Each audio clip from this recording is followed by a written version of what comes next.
shell-shocked, to say the least.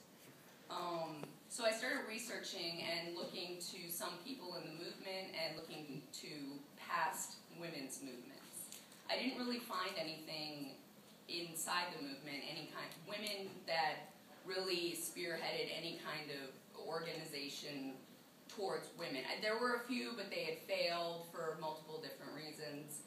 And the closest thing that I could find was the parallels between women in alcohol prohibition, and that's how I could utilize what they did in those strategies into our own prohibition today. Because not only did women start alcohol prohibition, they were also involved in repealing it. How many people saw the Ken Burns Prohibition documentary? Do you remember the part where they started talking about Pauline Sabin and all of her achievements?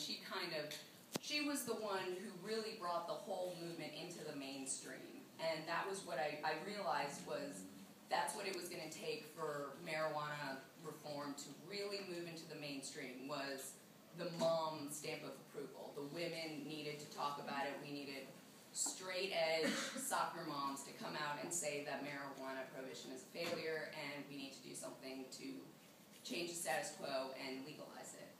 So I started to realize that the way that we were going, there were many similarities and many differences in where we were today versus where those women were in the 1930s when they were trying to reform it. When I first saw it, I was blown away. I was like, oh, this is it. Here's the how-to guide. They did it. We can do it. It'll be easy. But while we did have some similarities where, you know, there was a stigma associated with this culture, with the culture and the idea of people coming out and not supporting a change in our laws.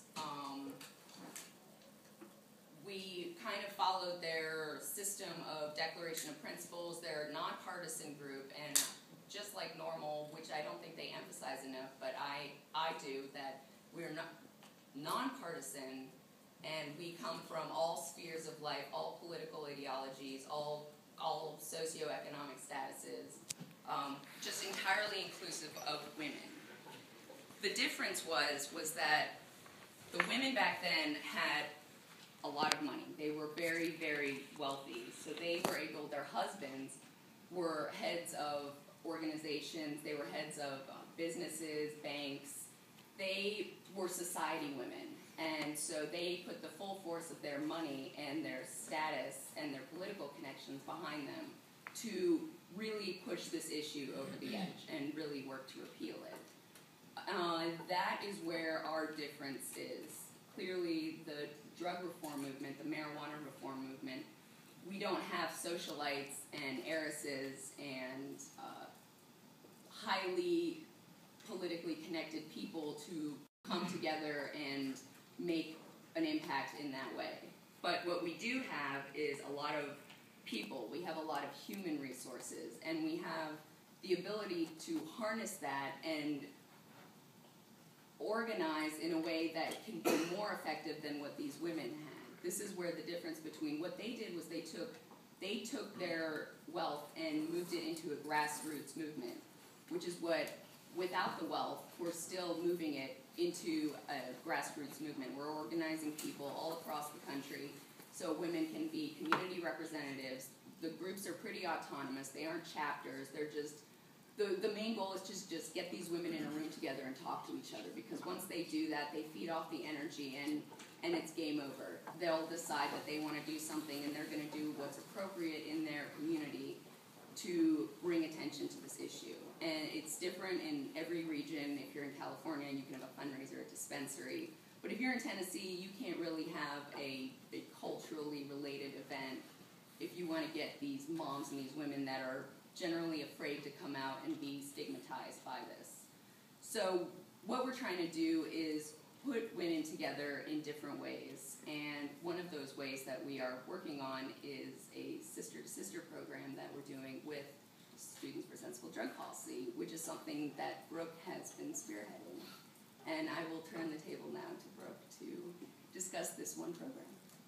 Okay, so basically I was an SSCB intern at their national office this past summer. What my work mainly focused on was starting this sister-to-sister program, which is a mentorship program. It's supposed to connect seasoned activists with women who want to become more actively involved in the movement. I'm going to stand up so you can see this. So that's basically what the whole idea of this was, is that, there are women that want to be involved with the movement, but they don't know how. And so we got together these big sisters who have been involved in the movement for quite some time now and have made, a lot of progress within their own communities. And we asked them if they would like to be mentors for little sisters. Some of the mentors are old, some of them are young. All of the members range from like 18 to 65. Some of the big sisters are young and their little sisters are old. But that's what this is all about. It's connecting women of all socioeconomic statuses, of all age groups, that just want to be involved. So there's 6 goals that we wanted to reach by doing this program. The first one is to connect women in the marijuana movement with each other in order to build a community. That's something that a lot of women feel they lack in the marijuana and drug policy reform movement. The second goal is to make women feel welcomed as part of the larger reform movement. Once we get that community going, then people start to feel more confident and start to feel more of a part of the movement as a whole. The third goal is to build strong professional and personal relationships between women of all demographics who wouldn't otherwise have been introduced to one another. This is really important. We have people that are state representatives, people that are lawyers, people that are doctors, people that are doing research on marijuana for Johns Hopkins, and then we have people that are disabled and don't have a car and live out in the middle of nowhere and feel like they can't do anything. And they otherwise wouldn't be connected with each other. So it's really a great way, to reach out to these people that normally wouldn't be involved. Our fourth goal is to share skills, information, resources, contacts, and any other useful knowledge that any activist brings to the table. One of the main reasons for putting this as a goal is because many older adults lack technological skills, which is something that is so vitally important to grassroots movements today. So vitally important. If you don't know how to utilize them correctly, then you are going to be lost, and your message is also going to be lost. And that's something that's been really successful so far about this program, is that the younger activists have been able to teach these women, simple things like how to do an online conference call, how to use Facebook, how to email correctly, Google Docs, all those stuff. You would be surprised at what people don't know. Our fifth goal is to empower and instill confidence in women who are interested in seeking leadership positions within their respective groups and organizations. As women today, we all face bias when it comes into the workplace. It's harder for us to move up than it is for men. That gender gap has definitely closed in the past couple of decades, but it still exists. And that's a big reason why a lot of women don't feel comfortable asking for a leadership role to begin with. It's because they don't have a women leader already telling them that this is what they should be doing. They don't have women leaders as role models in their workplace. And so if you don't have that, meet someone who's outside of your organization that is a leader in their own, and let them instill that confidence in you. And the last goal is to help close the gender gap that currently exists within the marijuana law reform community.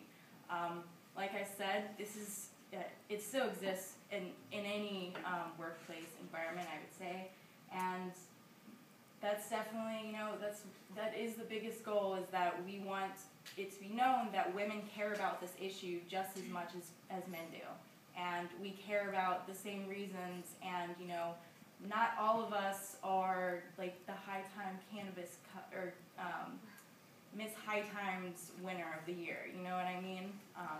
We kind of want to move away from that sexual aspect of it and empower ourselves to become activists in this movement. Thank you. So, this program has been exponentially growing every single month. It started last May. We have 57 big sisters, 328 little sisters, and over 300 women have now been matched to each other all over the country. Can you go to the next slide?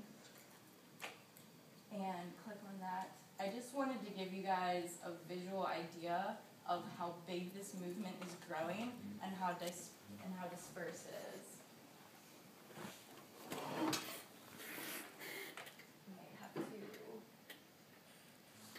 Okay, so as you can see, we actually have people from Europe and Canada that want to be a part of this. It's becoming an international thing. It's no more national. Yeah, do it one more time. There you go. So that's basically how it's dispersed, but that is a lot of people. That is a lot of places on the map.